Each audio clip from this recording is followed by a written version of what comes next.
बातम्यांचा वेगवान आढावा। जळगाव जिल्ह्याला अवकाळी पावसाचा मोठा फटका बसलाय। शेवगा उत्पादकांचं मोठं नुकसान।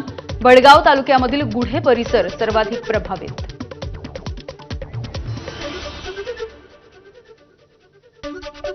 माझ्याकडे 2 एकर शेवगा शेती आहे। त्या शेवगा शेतीमध्ये या 2 दिवसामध्ये जोरदार वादळामुळे झाडाच्या पूर्ण फांद्या तुटून खाली पडल्या आहेत। त्याचबरोबर ज्वारी, बाजरी, गहू, केळी, गावरान आंबा इत्यादी पिकांना मोठा या परिसरामध्ये फटका बसलेला आहे। तरी शासनाने याची दखल घ्यावी अशी आमची विनंती आहे। धुळे जिल्ह्यामध्ये अवकाळी पावसामुळे शेतकऱ्यांचं कंबरडं उडलंय। अवकाळीचा फटका लिंबाच्या पिकांना देखील बसलाय। ऐन उन्हाळ्याच्या तोंडावरती बाजारामध्ये लिंबाला मोठ्या प्रमाणावरती मागणी असताना अचानक आलेल्या अवकाळी पावसामुळे लिंबू बागांचं मोठं नुकसान झालंय। गारपीटमुळे वारा वादळ होती, त्याच्यामुळे या फळपिकाचं खूप मोठ्या प्रमाणात नुकसान झालं आहे। वर्षभर या फळबागेचा आम्ही निगा राखतो, पाणी, खतं, निवारा सर्व गोष्टी करत असतो आणि ऐन वेळेस मोसमात आज बाजारात मिळणारा लिंबू आज तो मातीमोल झालेला आहे। खूप मोठ्या प्रमाणावर आमचं या लिंबूच्या बागेचं नुकसान झालेलं आहे। तरी प्रशासनाने याची तात्काळ दखल घेऊन लवकरात लवकर पंचनामे करावे व तात्काळ नुकसान जी भरपाई झालेली आहे ती भरपाई आम्हाला शेतकऱ्यांपर्यंत पोहोचावी ही एक प्रशासनाकडे आम्ही मागणी करत आहोत। वाशिमच्या केकत उमरा भागामध्ये गारपिटीसह पावसाच्या सरी बरसल्या, त्यामुळे कलिंगडाच्या पिकाचं मोठं नुकसान झालंय। हातातोंडाशी आलेला घास हिरावल्यामुळे शेतकऱ्यांचं हजारोंचं नुकसान। अवकाळी पावसामुळे जळगाव जिल्ह्यामधल्या केळीच्या बागा देखील जमीनदोस्त। धरणगाव तालुक्यामधील चांदसर हे विदेशामध्ये केळी निर्यातीसाठी प्रसिद्ध असलेल्या गावामध्ये देखील मोठं नुकसान झालंय। शेतकरी हवालदिल। नंदुरबार जिल्ह्यामध्ये मागील 2 दिवसांमध्ये झालेल्या अवकाळी पावसाचा आणि गारपिटीचा आंब्याला फटका बसलाय। जिल्ह्यामध्ये 62 गावांमधील 954 शेतकरी बाधित आहेत। 832 हेक्टरवरच्या पिकांचं नुकसान झालंय। तातडीनं नुकसान भरपाई देण्याची देखील शेतकऱ्यांची मागणी। अमरावतीच्या मोर्शी तालुक्याला अवकाळी पावसाचा फटका। तालुक्यामधील नेर पिंगळाई गावामधल्या शेतकऱ्यांचं नुकसान।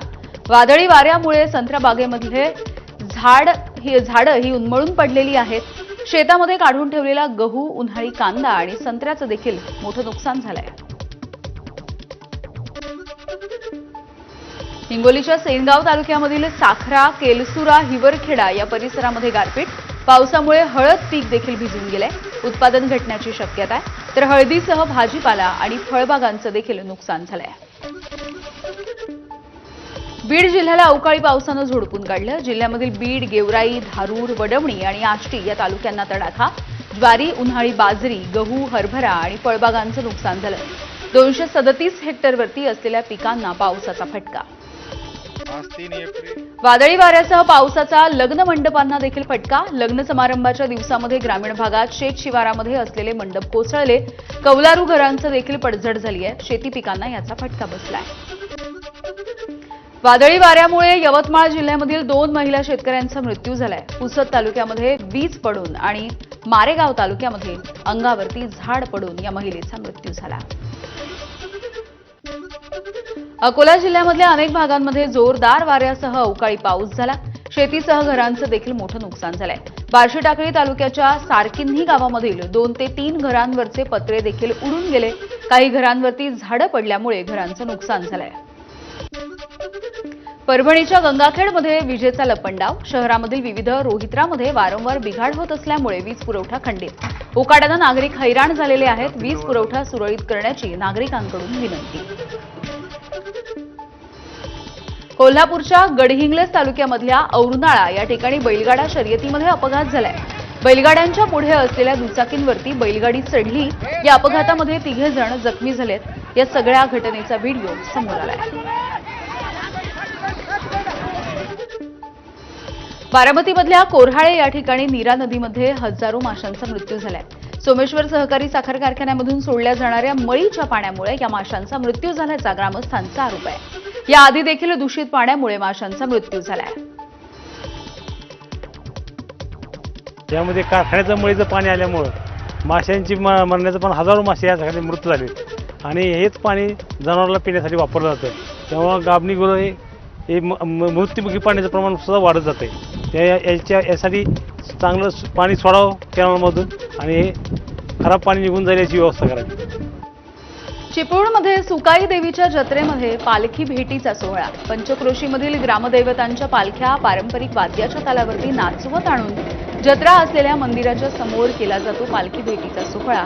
यासाठी पंचक्रोशीमधल्या गावकऱ्यांची मोठी गर्दी. मुंबईमधील 113 वर्ष जुना एल्फिस्टन ब्रिज हा इतिहास जमा होणार आहे. आज मध्यरात्री पुलाचं अंतिम पाडकाम.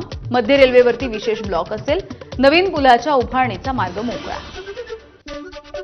मध्य रेल्वेवरती आज रात्रकालीन ब्लॉक. ठाणे डोंबिवली फलाट विस्तार आणि प्रभादेवी उड्डाण पुलाच्या कामासाठी मध्य रेल्वेवरती आज रात्री 10:30 ते रविवारी सकाळी 10 या वेळेमध्ये हा विशेष ब्लॉक असेल. त्यामुळे अनेक लोकल रद्द असतील. एक्सप्रेस गाड्या या दादरपर्यंतच धावणार आहेत. कोकणामधील रेल्वे गाड्या आज आणि उद्या पनवेल तसंच ठाण्यापर्यंतच धावतील.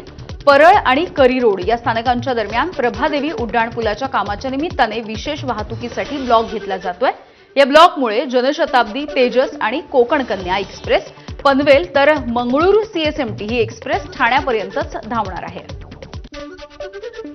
ठाणे महानगरपालिका पावसाळ्यापूर्वीच्या नालेसफाईवरती यंदा 11,50 लाख रुपये खर्च करते आहे. पुढच्या आठवड्यापासून नालेसफाईला सुरुवात केली जाणार आहे. यंदा रोबोटिक पद्धतीनं नाल्यांची सफाई केली जाईल.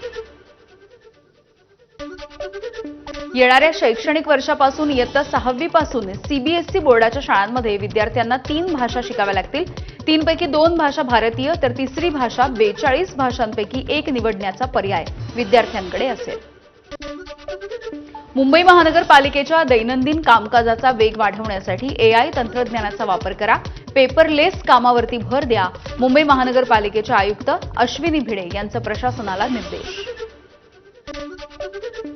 देशभरातील राष्ट्रीय महामार्गावरती आता फक्त डिजिटल पेमेंट असेल. 10 एप्रिलपासून टोल प्लाझांवरती रोखीनं व्यवहार बंद होणार आहेत. केंद्र सरकारनं हा एक मोठा निर्णय घेतला आहे.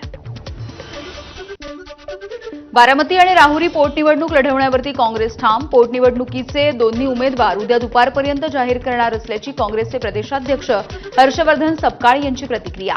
बारामतीच्या संदर्भात राष्ट्रवादीनं अजूनही संपर्क साधलेला नसल्याचं देखील वक्तव्य.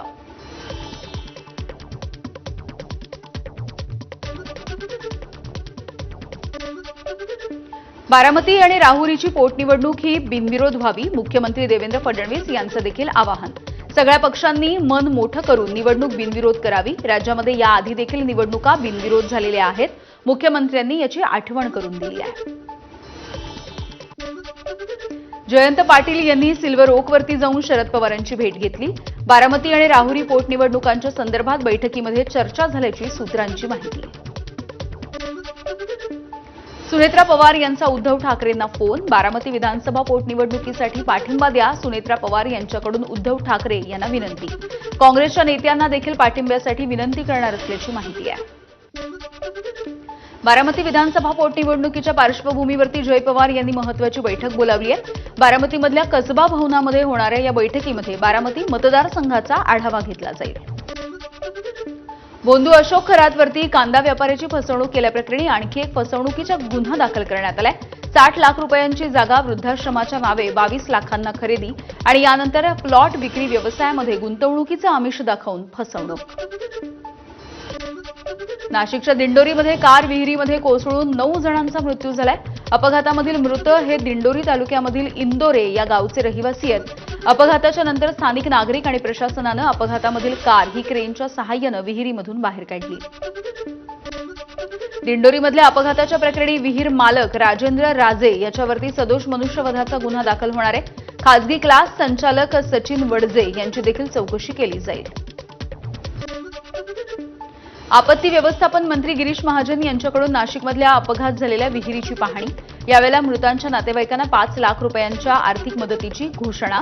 तर सिमेंट कॉन्क्रीटच्या रस्त्यावरती मधोमध विहीर बघून आश्चर्य वाटल्याची देखील महाजन यांची प्रतिक्रिया. नाशिकच्या दिंडोरीमधील विहीर दुर्घटनेमध्ये मृत्यू झालेल्या कुटुंबियांची मंत्री नरहरी झिरवळ यांनी भेट घेतली आहे. यावेळेला स्थानिकांनी झिरवळ यांना घेराव घालत त्यांच्यासमोर तक्रारींचा पाढाही वाचला.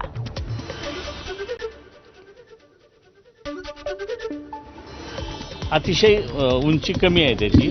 अशा पद्धतीचं सगळ्या ज्यांनी तो स्पॉट पाहिला त्या सगळ्या तरुण मंडळीची एक इच्छा आहे का असं भविष्यात घडू नये, का त्यांच्या घराला त्यांनी कंपाऊंड केलं आहे आणि मग विहिरीला का कंपाऊंड करू नये, किंवा नगरपंचायतनं रस्ता हा विहिरीपर्यंत नेऊन तिथंच संपवला आहे. तो जर पुढंपर्यंत असता किंवा नगरपालिकेची जबाबदारी होती का त्यांनी संरक्षण त्या ठिकाणी करायला हवं होतं. का याच्या अगोदरसुद्धा काही जनावरं पडलेत तर त्याच वेळेला ते व्हायला पाहिजे होतं, पण झालेलं नाही. ते त्याच्यावर विहीर मालकावर तसा गुन्हा दाखल केलेला आहे. सोलापूरमधल्या अंजनगाव खेलोबा इथल्या छत्रपती शिवाजी महाराजांच्या पुतळ्याच्या जागेच्या संदर्भात तोडगा निघालाय. जयकुमार गोरे आणि राजन पाटील यांची मध्यस्थी. शिवरायांचा पुतळा स्थलांतरित करण्यासाठी मराठा समाजाची देखील मान्यता.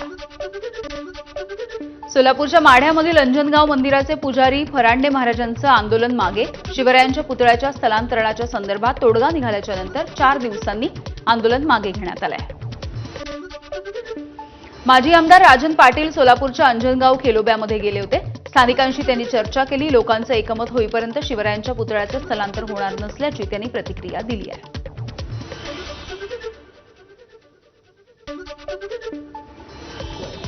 आता तो वाद मिटलेला आहे.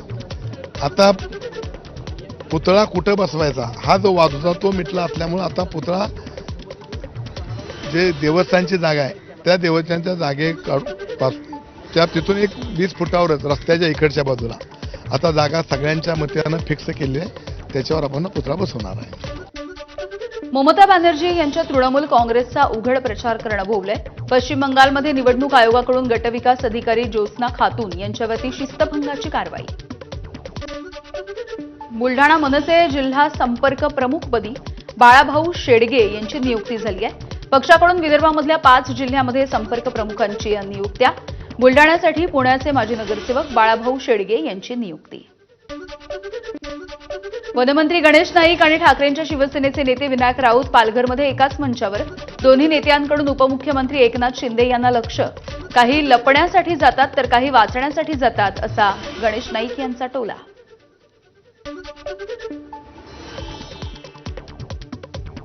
इतिहास जो सांगितला जातो तो खरा इतिहास आहे का? नाही. काही पदा करता जातात, काही लपण्या करता जातात, काही काय म्हणतात वाचण्या करता जातात. राजन काय बोलू मी? वाचण्या करता. विनायकराव माझी भाषा समजते का? समजते. कोल्हापूरमध्ये गोकुळ दूध संघाच्या निवडणुकीची प्रक्रिया सोमवारपासून 14 मे पर्यंत सुरू राहणार आहे. ही प्रक्रिया 5740 दूध संस्था गोकुळ दूध संघाशी संलग्न आहेत. पावसाळ्याच्या नंतर निवडणूक होण्याची चिन्ह आहेत. पुण्यामध्ये MIT स्कूलच्या समोर मनसेचं आंदोलन. प्रवेश प्रक्रियेमध्ये पारदर्शकता नसल्याचा आरोप आहे. मनसे आणि पालक संघटनेकडून MIT स्कूलच्या कोथरूडमधल्या कार्यालयाच्या समोर आंदोलन. पालघरच्या बोईसर तारापूर MIDC मधील विराज प्रोफाईल कंपनीच्या विस्तारीकरणाच्या विरोधामध्ये स्थानिक आक्रमक झाले. स्थानिकांसह सर्वपक्षीयांनी विराज प्रोफाईल कंपनीच्या गेटवरती आंदोलन केलं. बोईसर चिल्हार हा रस्ता देखील रोखून धरला. माजी मंत्री दत्ता मेघेंना मुख्यमंत्र्यांसह सर्वपक्षीयांकडून श्रद्धांजली. मुख्यमंत्री देवेंद्र फडणवीस, केंद्रीय मंत्री नितीन गडकरी, पंकज भोयर, नाना पटोलेंसह सर्वपक्षीय नेत्यांची जामठा इथे श्रद्धांजली सभेला उपस्थिती. दिवंगत अभिनेते लक्ष्मीकांत बेर्डे यांचा आवाज अशी ओळख असलेले पार्श्वगायक विनय मांडके यांचं निधन झालंय. वयाच्या 73व्या वर्षी अल्पशा आजाराने त्यांचं मुंबईत निधन झालं. वसई तालुक्यामध्ये स्वतंत्र अप्पर तहसीलदार कार्यालय स्थापन करण्यासाठी मंजुरी. भाजपचे आमदार राजन नाईक यांच्या सततच्या पाठपुराव्याच्या नंतर महसूल मंत्री चंद्रशेखर बावनकुळेंनी हा प्रस्ताव दिला होता आणि त्याला मंत्रिमंडळाच्या बैठकीमध्ये मंजुरी देण्यात आली आहे. अकोला पोलीस दलाचा देशपातळीवरती सन्मान. बेस्ट IT प्रोजेक्ट या स्पर्धेसाठी अकोला पोलीस दलाच्या प्रोजेक्ट त्रिनेत्र याची निवड झालेली आहे. केंद्रीय गृहराज्यमंत्री नित्यानंद रॉय आणि पोलीस महासंचालकांच्या उपस्थितीमध्ये अकोला पोलीस अधीक्षक अर्चित चांडक यांचा सन्मान झालाय. रत्नागिरीच्या लोटे MIDC मधील लक्ष्मी ऑर्गॅनिक कंपनीच्या टँकरचा 8 दिवसामध्ये दुसऱ्यांदा अपघात झालाय. इथेनॉल जगबुडी नदीमध्ये पडत असल्यामुळे ग्रामस्थांमध्ये भीतीचं वातावरण आहे. सतत होणाऱ्या अपघातांमुळे स्थानिक या कंपनीच्या विरोधात आक्रमक झाले आहेत. धुळे शहरामध्ये पाकिस्तान निर्मित सौंदर्य प्रसाधनांची विक्री करणाऱ्यांवरती स्थानिक गुन्हे शाखेनं कारवाई केली आहे. पोलिसांच्या कारवाईमध्ये 2 आरोपींना अटक, 61,000पेक्षा अधिक किमतीचा मालही जप्त. लैंगिक संबंधांची मागणी करणारा लिपिक भूषण पाटील निलंबित. कल्याण डोंबिवली महानगरपालिका आयुक्तांची कडक कारवाई. महिला कर्मचाऱ्याला कामावरून काढण्याची धमकी देत तिच्याकडे शरीर सुखाची तो मागणी करत होता. नांदेडच्या नायगाव तालुक्यामधील सुजले गावामधील यात्रेमध्ये किरकोळ वादामधून तुंबळ हाणामारी झाली आहे आणि या हाणामारीचा व्हिडिओ देखील आता व्हायरल होतोय. किरकोळ कारणामधून 2 गट हे आपापसात भिडले. पोलिसांनी मध्यस्थी केली आणि ही हाणामारी थांबवली आहे. सोलापूरमध्ये नातेपुतेजवळ कार अपघातामध्ये आई आणि वडिलांसह विवाहित मुलीचा मृत्यू झालाय. जावई गंभीररित्या जखमी झालाय. मुंबईमधल्या कुटुंबावरती काळाचा घाला. मुंबईमधून माळशिरसमध्ये येणाऱ्या कारच्या चालकाचा गाडीवरचा ताबा सुटला आणि ही गाडी कालव्यामध्ये कोसळली. मुंबई गोवा राष्ट्रीय महामार्गावरती परशुराम घाटामध्ये देखील कारला अपघात झालाय. एकाचा मृत्यू झालाय, 3 जण जखमी आहेत. कार चालकाचं गाडीवरचं नियंत्रण सुटलं आणि हा अपघात झाला. एसी हॉलमध्ये लग्न करण्याचा हट्ट वरपक्षाच्या अंगलट आलाय. हट्टापायी लग्न मोडल्याच्या नंतर वधू पित्याची मारेगाव पोलीस ठाण्यामध्ये तक्रार दाखल. नियोजित वर आणि त्याचे वडील सोबतच अन्य 4 विरोधात हुंडा प्रतिबंधक कायद्यान्वये गुन्हा दाखल. छत्रपती संभाजीनगरमध्ये ट्रक चोरीला गेल्यामुळे 26 वर्षाच्या तरुणानं आत्महत्या केली आहे. संदेश गवळी यांचा टँकर हा 1.5 वर्षांपूर्वी चोरीला गेला होता. मात्र त्यानंतर कर्जाचे हप्ते सुरू राहिले. नैराश्यामधून त्यानं आत्महत्या केली. नांदेडमधल्या हाणामारीमध्ये 3 जणांचा मृत्यू झालाय. गँगवॉर असल्याची सध्या चर्चा होतीये. कॅनॉल रोडवरती मध्यरात्रीची ही घटना आहे. घटनास्थळी फॉरेन्सिकची टीम सोबतच वरिष्ठ पोलीस अधिकारी देखील पोहोचले आहेत. नागपूरच्या खडगाव मार्गावरती व्यावसायिकाचा निर्वस्त्र अवस्थेमधला मृतदेह सापडला आणि खळबळ माजलेली आहे. डोक्यावरती जड वस्तूने वार करून निर्घृणपणे हत्या केल्याचा देखील संशय आहे. कोल्हापूरमध्ये 2 गावांमध्ये वडाच्या झाडावरून वाद झालाय. 200 वर्ष जुनं झाड तोडण्याला मजरेवाडी गावकऱ्यांनी विरोध केला. रस्त्यावरची वाहनं दिसत नसल्यामुळे बस्तवाडचे गावकरी झाड तोडण्यासाठी आग्रही आहेत. पोलिसांच्या हस्तक्षेपाच्या नंतर कारवाई सोमवारपर्यंत स्थगित करण्यात आली. सांगली पेठ राष्ट्रीय महामार्गावरती बर्निंग कारचा थरार. आष्ट्यावरून ईश्वरपूरकडे निघालेल्या ओमनी कारला अचानकपणे आग लागली. सुदैवाने चालक वाचलाय. युद्धाच्या बातम्या जाणून घेऊयात. इराणवरती आक्रमण करण्यासाठी अमेरिकेकडून जोरदार तयारी. अमेरिकेची 16 ग्लोब मास्टर विमानं इंग्लंडवरून मध्य पूर्वेमधल्या देशांमध्ये दाखल. या विमानांमधून भूदल, चिलखती वाहनं आणि इतर लष्करी उपकरणं नेली जात आहेत. इराणकडून येणारं कच्चं तेल पैशांच्या कारणामुळे चीनकडे वळवल्याच्या अफवांचं भारत सरकारनं खंडन केलंय. भारत 40हून अधिक देशांकडून कच्चं तेल आयात करतो.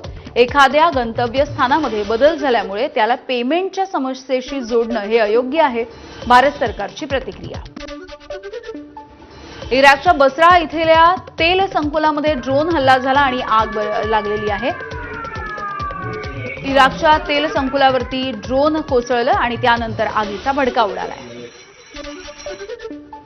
इराणकडून ऑपरेशन ट्रू प्रॉमिस 4 याच्या अंतर्गत जिओनिस्ट लक्ष्यांच्या विरुद्ध प्रतिशोधात्मक कारवायांची 93वी लाट सुरू आहे. या हल्ल्यांमध्ये हायफा आणि पश्चिम गॅलिली या ठिकाणी इस्रायली लष्करी तळ आणि कॉम्बॅट सपोर्ट हबना लक्ष्य देखील करण्यात आलंय.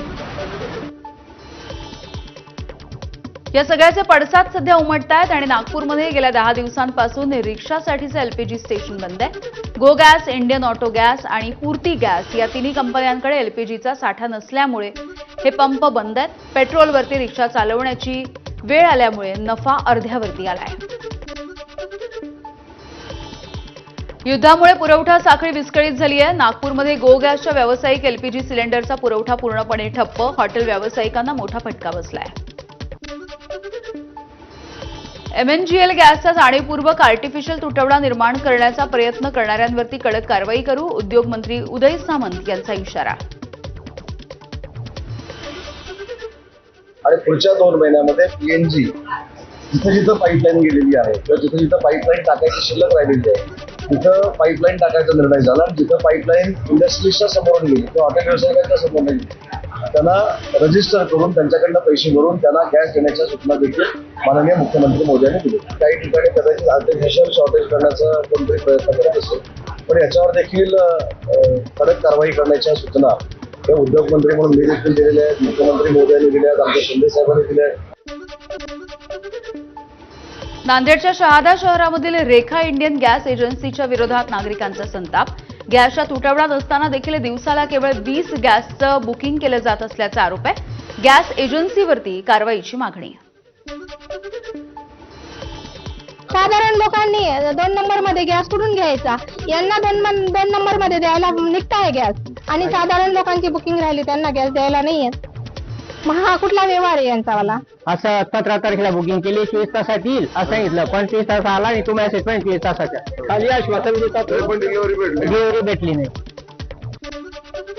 सोलापूरच्या बाजारामध्ये लाकूड आणि कोळशावरती चालणाऱ्या आधुनिक शेगड्या दाखल.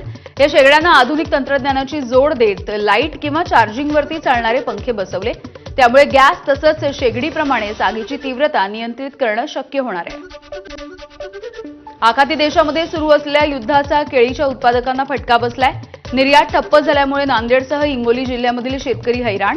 अर्धापूर, भोकर, मुदखेड आणि हिंगोली जिल्ह्यामधील वसमत, कळमनुरी इथल्या शेतकऱ्यांना देखील याचा आर्थिक फटका बसतोय. आणि या सुपरफास्ट बातम्यांच्या नंतर या बुलेटिनमध्ये इथेच थांबतोय. बघत रहा एबीपी माझा.